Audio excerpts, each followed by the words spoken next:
I'm Dan Fitzpatrick at RealMoney.com. Every night we watch the same shows, Fast Money and Mad Money, and we want to use those ideas to grow our money.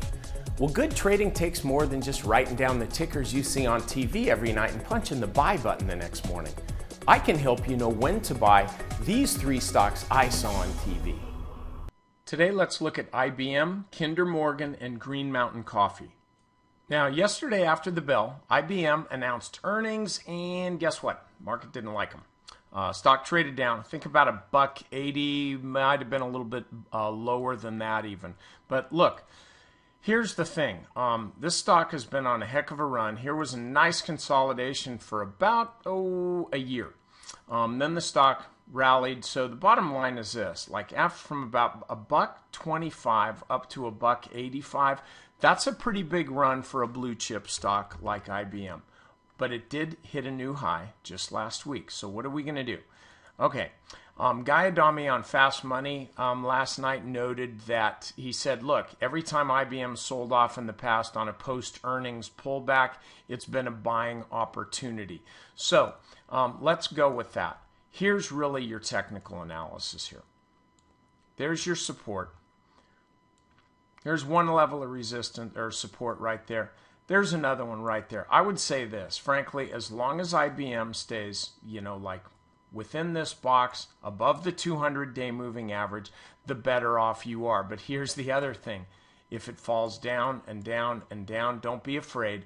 Go ahead and buy the thing right about $170 or so. I'm not sure that it's going to get down that far, but frankly, as weak as the market was yesterday, if we get any further selling, we could have a nice test of the 200-day moving average. That would be the best time to buy this stock.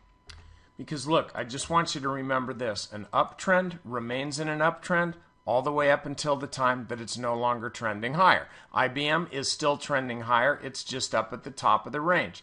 Don't look for just one day pullback. Wait for multiple days. You're probably going to get the right entry.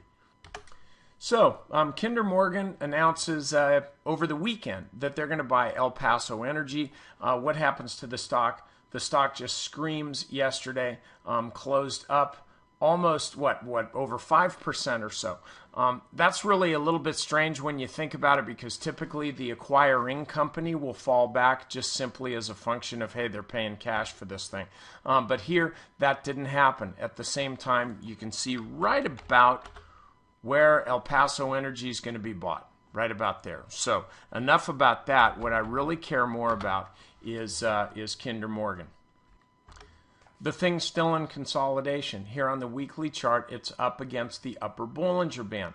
This is not the time to be buying this stock. You may like the deal. You may love the deal. Great. The time to have taken advantage of the deal was somewhere down here or even here. This deal, the news of the deal, guess what? You and I, we already know about it. There's no upside catalyst from here.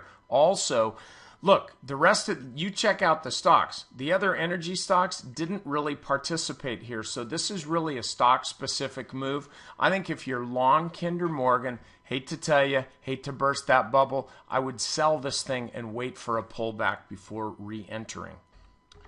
Now, Green Mountain Coffee Roasters, some bullish comments last night on Fast Money about that.